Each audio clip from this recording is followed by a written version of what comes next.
Hello and welcome to the Raw podcast. The football is back, sort of. Sunderland played games against South Shields and Gateshead the other day. We're going to discuss them at length. I'm your host, James Copley, joined by my Sunderland Echo colleague, Phil Smith. Phil, how are you? Yeah, good, thank you. Nice to have some football to talk about. I always think we shouldn't be playing football in the cricket season, but still, it is nice to have some football to talk about. Indeed. We'll start there, Phil, shall we? Because we were both at both games, South Shields and Gateshead. We hot-footed it between the two, got caught in the rain. We'll start with Shields. Quite an enjoyable fixture, plenty of goals. It's always difficult, isn't it, with pre-season games? You don't want to read too much into them. But it was a first look at a couple of players in a first-team environment, namely Hemir, who's just signed from Benfica. And we also got Crompton at the back as well, a signing from Shrewsbury, I think a season or so ago. First time I'd seen him play with the first team. I was quite impressed by both. Yeah, I thought it was a bit of an odd game at first. I didn't think there was really much of it had a severe pre-season feel to begin with. I think Sunderland probably needed a little bit of time to almost sort of wake up, if you like. I thought it was a much better game in the second half when it felt a bit more like a football game, really, and the tempo was much better. But yeah, in terms of the Sunderland performances, I thought Hemir was really encouraging. I think we knew that even though he's huge, I think he's 6'3", 6'4". I think from the way Tony Mowbray had spoken, we kind of expected he wasn't going to be a target man. And I think it's pretty clear that he's not that. He wants to get on the ball. He wants to drop a little bit deep. He wants to drift out into the flank and play little 1-2s with a winger. He's clearly technically very comfortable. So I think he's certainly not a sort of target forward, even if his height might make it look like he is. But I thought what was really encouraging was that he did look like a striker. He clearly has he is a proper number 9. Like I say, not a target forward, but someone who he was trying to get in the 6-yard box. He was making those kind of runs across the front post that we see Stewart do really well. And obviously his goal, it's a nice little header, but it becomes because he's in good position from close range. So I think Hemir was kind of what I expected. I think it's someone that will take probably a little bit of time to sort of fully acclimatise to the Championship. But I was encouraged that he is a striker. There's no sort of asking him to do a job up there. Very, very natural in that sense.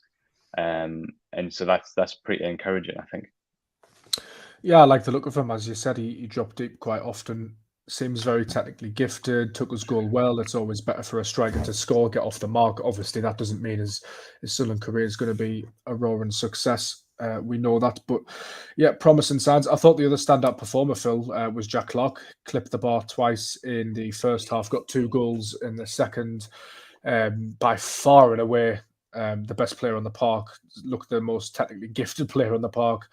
Body language, I thought, was really positive. Performance was positive. Again, you can't read too much into these because it is pre-season. But just looking at him after the game as well, he was sort of wandering around Mariners Park, signing autographs, talking to fans.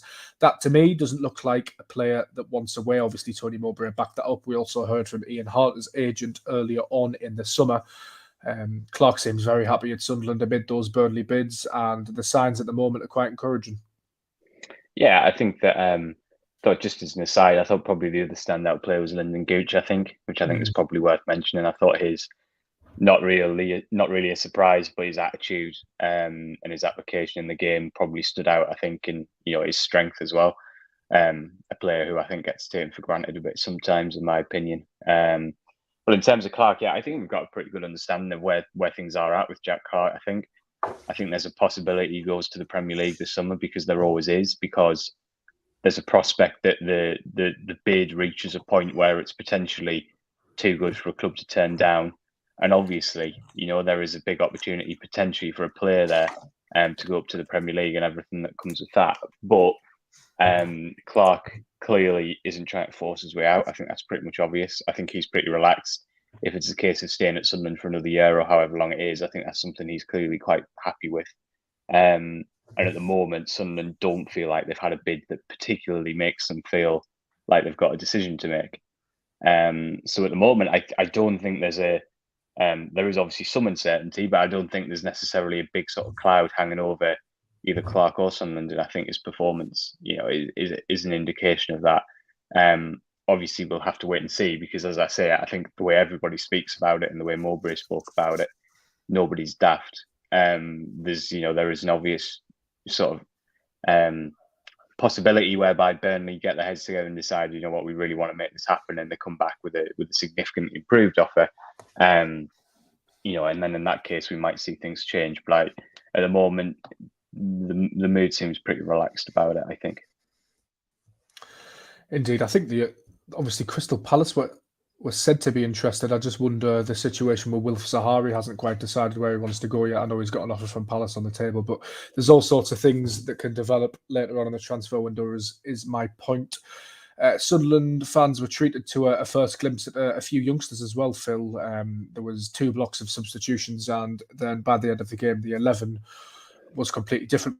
We'll not go through them all, but shout outs to Spellman and Chris Rigg. Obviously, Spellman had an impact in the Gateshead game as well, so quite a busy afternoon for him. But yeah, that man again, or that boy, I should say, Chris Rigg, comes up with the winner. It's just a mad story, isn't it, really? Signed a scholarship deal, just left school, just finished his exams. He's going to be going on Sunderland's pre-season trip to the USA. He's already played 3 times in the FA Cup. And I thought when he came on, you were looking at him thinking he is by far and away the most gifted footballer on this pitch by quite a considerable distance. And he's very, very far ahead of his age in terms of his ability. Obviously, that needs to be nurtured, but massively exciting for Sunderland fans to be able to watch his early progress in his career. Yeah, I thought he was really impressive. I think he's brave in possession. Isn't he? He tries to play, the most dangerous pass, if you like, to try and open things up. He tries to do it quickly, and he doesn't half get stuck in off the ball either. And actually, I think it was one of his challenges that probably slightly harsh that it was given a free kick, but ended up with one of South Shields' equalisers. But yeah, I think that's one of the things that Mowbray really likes about him. He's pretty fearless. I don't think he worries too much about reputation and training and what have you. Yeah, it was a big opportunity for Saturday for him on Saturday, and I think he did show that little bit of stature, that willingness to sort of try and take the game by the scruff of the neck. And it was a nice finish too, good late run into the box. So I actually thought in both games, to be honest, I thought when Sunderland's young players came on the pitch, they were obviously going up against a very changed Shields and Gateshead side as well. So you would expect them to look strong. You would expect them to look really comfortable in possession because of the level that they're playing at every week in the academy system, and they did. And I think that was the nice thing for me watching them. I think there's a couple of players who are really comfortable in possession in both games, probably more so the Gateshead one where Sunderland finished the game really strongly. You had players sort of stepping out. Young Fieldson, I think, was one of a few really stepping out aggressively with the ball. So it was a good exercise, I think, in that. And obviously, I think the nice thing here is with Sunderland is you are looking at these players thinking that if they do have a really strong 6 months, they could be in the first team environment. And obviously, for Rigg specifically, it's kind of the hard work starts now, doesn't it? He's done very, very well to get into this position. Time is clearly on his side, but I think anyone in football will tell you that the hardest thing is to go from making a bit of a splash to being considered a serious first team contender. Now, clearly, Rigg's got an awful lot of time to do that. But yeah, all the attributes are there for sure. And as I say, I think what Mowbray really likes about him is that for someone so young, his bravery and his physicality is kind of natural to him. It's a natural part of his game, and I think that gives him a big chance. And in terms of centre-halves as well, Sunderland seem to have a couple coming through the under-21 system at the academy. There was Zach Johnson, who we know plays regularly for England's youth side, and there was also Crompton as well, who I mentioned earlier. Would expect that they wouldn't play many minutes for Sunderland in the Championship this season, barring complete injury catastrophe. But on first glance, they look 2 really good players, and it's nice to see those sort of not backup players. Backup's the wrong word, but it's nice to see the cabs on the rank. You can see the method of the madness. You can see the progression now, and you can see where these players are in relation to Sunderland's squad and their age. Yeah, I think Johnson in particular has had a brilliant sort of year, hasn't he? If you look at his progression, he's been in the England youth setup with Jobe Bellingham over the summer. He's captained that side.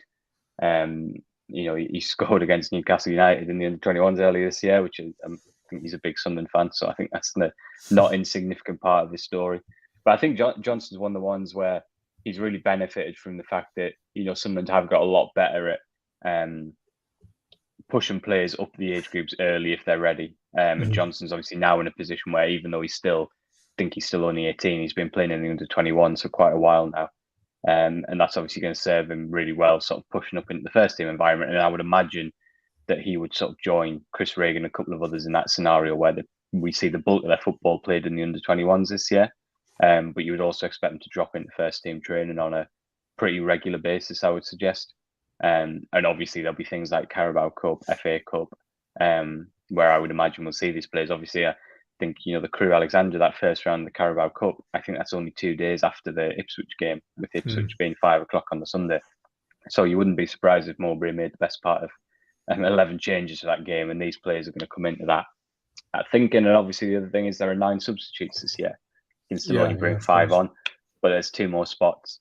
And knowing the way Sunderland operate now, I would imagine those 2 places are going to be pretty much reserved for sort of young players as well. So it is exciting, and I think that is the nice thing that in previous years, not last year so much, but there will have been times where you're not really going to Sunderland pre-season friendlies thinking you're going to see young players who are definitely going to be involved in the first team, whereas I suspect some of these players will be in 18 months' time. And obviously for all these players we mentioned, it's really early days, and it's a long way from this point to being a championship footballer. But I think that because of the talent they've got and also the way Sunderland are operating, you do kind of feel as if you probably are seeing sort of the first steps of someone that you probably will see a lot more of in a couple of years' time. And you can throw Adam Richardson into that mix as well. Phil, he came on as a substitute for Anthony Patterson in the South Shields game. He then came on as a substitute for Alex Bass in the Gateshead game. He's a big old unit for a goalkeeper. He looks very strong, very powerful, very athletic. What did you make of him, Phil? Obviously, somebody you've talked about a little bit before. Hard to judge again. But yeah, when Carney left, myself was probably thinking that Sunderland might need a goalkeeper, but perhaps not now. Well, I don't think there was ever really a prospect of them signing another goalkeeper, to be honest, unless Alex Bass left. Because if you look, it's exactly what they did last year with Jacob Carney. You sort of have that player who plays regularly in the under-21s, but also joins the senior goalkeepers on a regular basis, both in training and on match days, particularly the home games. They'll join in with the warm-ups, and sort of that'll be the progression. And so I always felt that Richardson was likely to sort of slot into that role. I think we'll see him playing a lot in the under-21s this year. At some stage, will they consider maybe getting him alone, maybe sort of into the National League or the National League North? I suspect they probably will at some points, because I think obviously, for all goalkeepers, that's a hugely important part of their development. We saw it with Anthony Patterson at Notts County. We saw it with Jordan Pickford well back in the day as well. But again, it's that progression, isn't it? You can see the way the squad develops, both in the academy and the first team, and you can see that they're making space for these players all the time when they're ready to come through. And so, yeah, I would imagine with Richardson, I would have thought we'll go to the US. He went on the Portugal tour last year, and I would imagine we'll probably see a bit more of him at some point in pre-season. Indeed, there was a fair few eyebrows raised, Phil, when the Gateshead team sheet came out and Danny Bart wasn't on it, obviously amid those reports from Blackburn Rovers. What did Tony Mowbray have to say on the matter? Yeah, well, it's certainly not connected to the Blackburn Rovers' interest at this stage. Bart has an injury, but apparently a very small one, and he's going on the US trip. So that obviously takes us to whatever it'll be, the 20th of July or whatever it'll be, when someone might even be a bit late when someone get back from the US. So there's clearly at this stage nothing imminent on it, and his absence certainly wasn't related to that. But I think Mowbray's comments made pretty clear that the Bart could go later in the summer. I think obviously kind of following on from, we had a lengthy discussion about Danny Bart last week, didn't we, in terms of, I think us both kind of explaining why we wouldn't want to see him go at the moment. But I think Mowbray's comments suggested that Sunderland are being quite pragmatic about it. As I've said, it's a big part of their thing that they don't want to stand in players' way if they potentially have a better option elsewhere. And if later in the transfer window, Sunderland's new centre-halves has settled really well, if Adji Elise is back fit, if Dan Ballard's still fit, then I think basically the option will be there for Bart to take it if he wants. But I got the impression that at the moment we're not quite there yet because of those unknowns we spoke about last week, with Triantis, obviously, who had his first day of training today, Jensen Seelt, who I don't think has joined training yet with a little ankle problem. So I feel a little bit reassured that I don't feel like this is going to be something that just happens without Sunderland really being ready to sort of. I think it'll be a gamble either way if they do let him go. But I'm sort of reassured that it's one that I think everybody knows it'll be a decision that gets made later in the summer, based on whether Sunderland is sort of secure enough to be able to sort of sanction that. And a first look at Jobe Bellingham as well during the Gateshead game. It did make me laugh actually because the Gateshead team sheet had him down as Jobe Bellingham. So Jobe Bellingham must be the third Bellingham brother that we're unaware of. But yeah, I'm told it was Jobe. It looked like Jobe, but I was impressed. I thought he looks a good footballer, technically gifted as you'd expect. Interesting to read Mowbray's comments after the game, Phil, that Sunderland sort of need to work out which is his strongest position. And I guess you'd expect that because he is only 17. I think we all keep forgetting that. Yeah, I think so. And I think that's the first thing to say is athleticism for a 17-year-old is absolutely unbelievable. Insane, yeah. When you think that we're talking about sort of these young players who we saw on Saturday, and Bellingham's a couple of years younger than the vast majority of them. Frightening athleticism, the way he gets about the pitch, his strength, incredible. What a prospect! I think the other thing that was pretty clear as well is that he's another one who takes risks on the ball. He's certainly not safe. He was always looking to try and sort of dribble his way out of trouble or play a quite ambitious pass. But yeah, I think it's pretty clear that I don't think he's been. I think what we'll probably see with Bellingham is I think we'll see him play a lot. I don't think there's any doubt about that whatsoever. He's come to play in the first team pretty much from day one. But I think we will see him filter in and out a little bit. I wouldn't be surprised if we see him in two or three different roles over the first few months. I think realistically at this age, it's too early to sort of know exactly what he's going to be as a footballer and exactly what his best role is going to be. We still see, even a couple of years down the line, we're still doing that with Dan Neil. Oh, yeah, we're talking about Dan Neil as someone who could be a brilliant number 6 moving forward. It could also be a really good number 8. We're still not entirely sure exactly where he's going to find his sort of home, if you like. And so I think we'll go on that road with Bellingham as well, where we might see him playing really high up the pitch, just off the strike and being really aggressive. In some games, we might see him sort of trying to set the tempo a little bit. But I think, yeah, it's pretty obvious why he was so heavily courted, wasn't it? And it's pretty obvious why Sunderland, I think, we're really, really keen to get it done, because 17, to move the way he does and to impose himself on the pitch the way he does is, yeah, like I say, frightening is the word for me. I think it's frightening to be able to see someone of that age. Whilst obviously, trying not to put too much pressure on someone who at this point still hasn't played a huge amount of championship games and therefore is going to make some mistakes and is going to have some ups and downs, some spells where he really shines and some spells where it's probably a little bit quieter as well. But yeah, exciting signing that, I think, definitely. I think it's going to be fun to see him kind of go on that journey that I've just outlined. Absolutely. Sunderland due in America, playing 3 pre-season friendlies over there. I think it starts next week, doesn't it? Or the end of the week.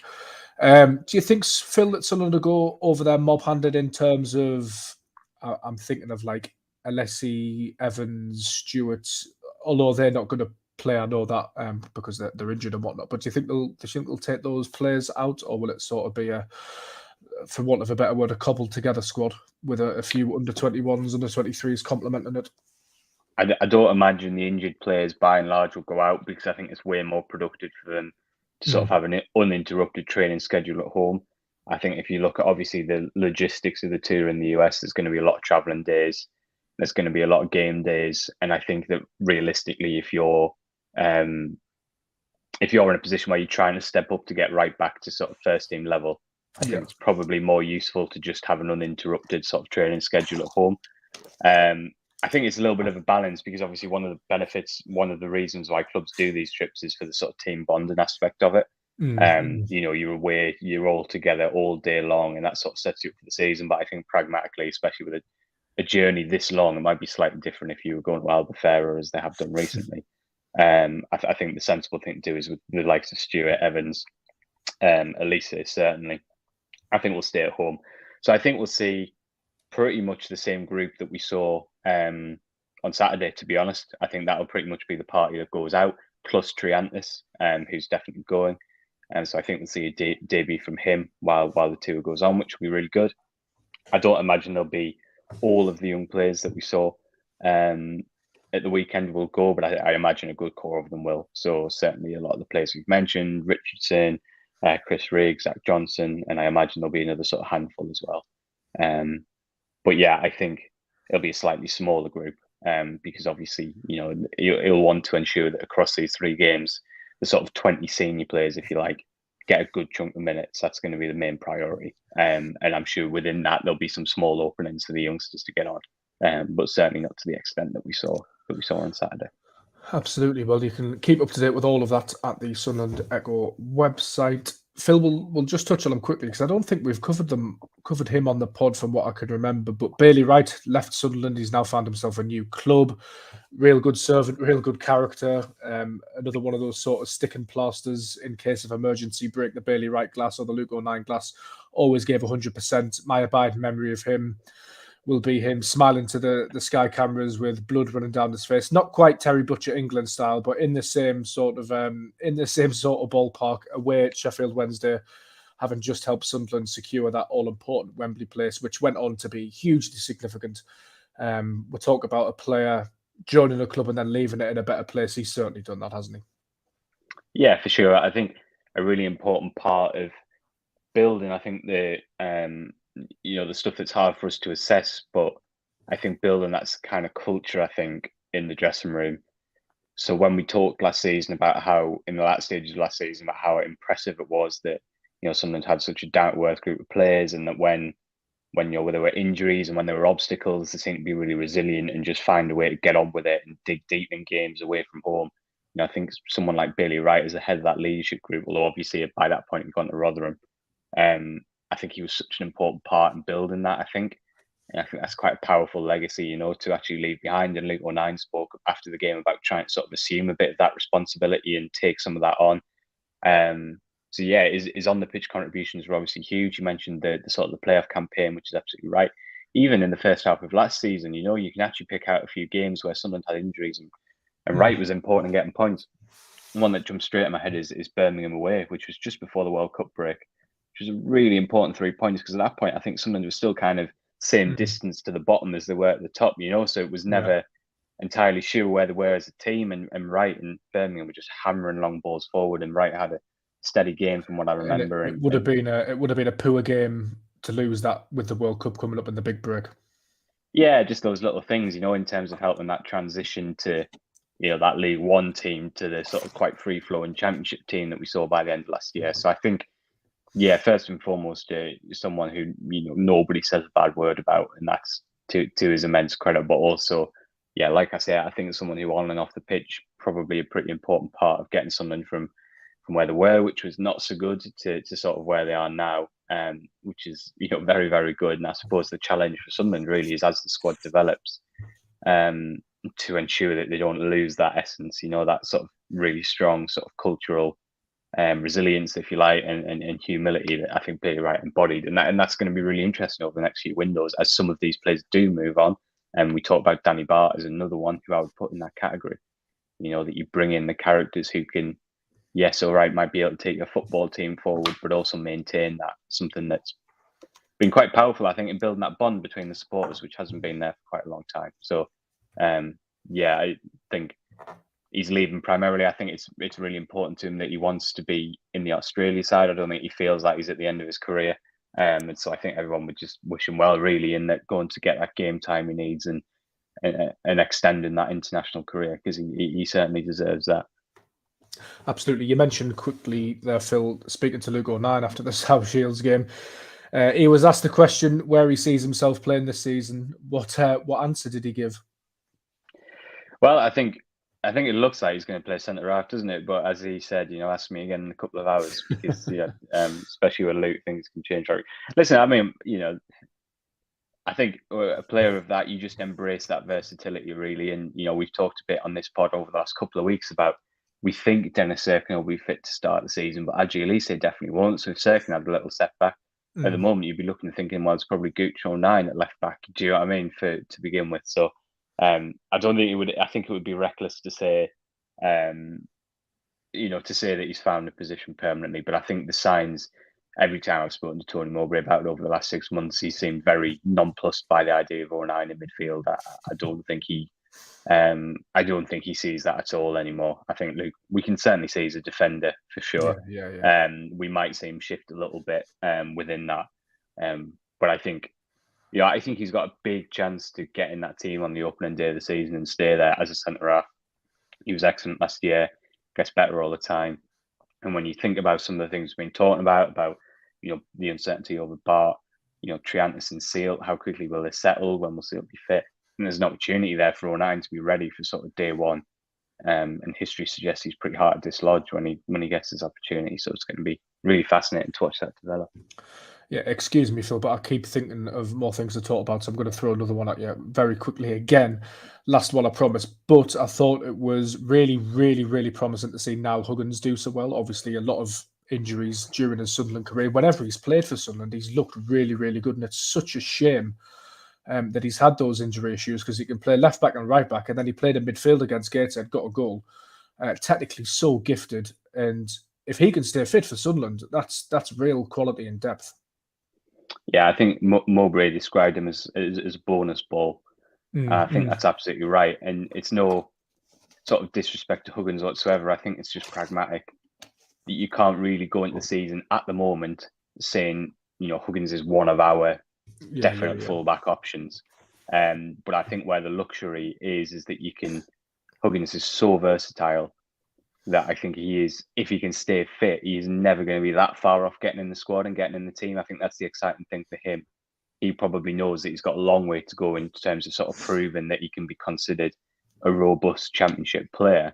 But the exciting thing for him is because he can do so many roles, he is never going to be far off the team if he can keep himself fit. And I agree, he looked really sharp.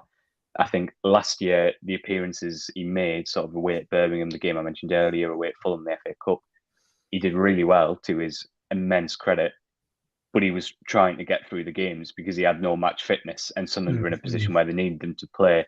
And it was very much about getting through those games. And you could tell that. And to his credit, he did.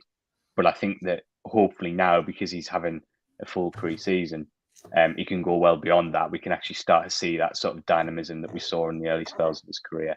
And I think that, like I say, his versatility makes him a potential real bonus for Mowbray. And it's exciting because, it's really, really tough for a player to make a move to start off so well. And then, to miss almost 2 years is really, really tough. But I thought he looked sharp. And the big thing is this is his first full pre-season for 3 years.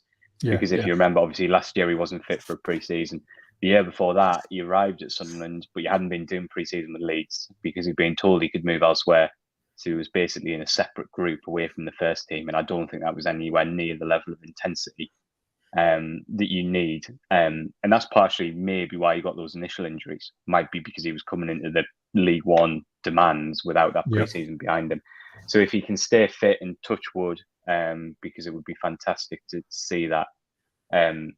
I think the big benefit is that if he's got this pre-season behind him, that puts him into a different category, I think, in terms of where he's been for quite a long time with his fitness. And like I say, Sunderland have the luxury of, they know that they need to ensure the squad's deep enough in case it's a bit of a bumpy road for him. But if he is fit, then you've got someone who can play 4 or 5 positions, no problem. And as I say, with 9 substitutes allowed this year, what an option to have on your bench, someone who you can bring on in a wide number of situations to do a job. So really early days, I think. But I think you could say one of, if not the biggest positives from Saturday, really, to see him enjoying his football, looking sharp, scoring a good goal as well.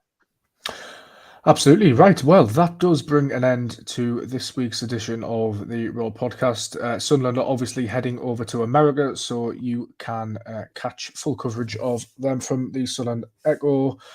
And pop over there now for all of the fallout from the South Shields and Gateshead games. And thank you once again for listening.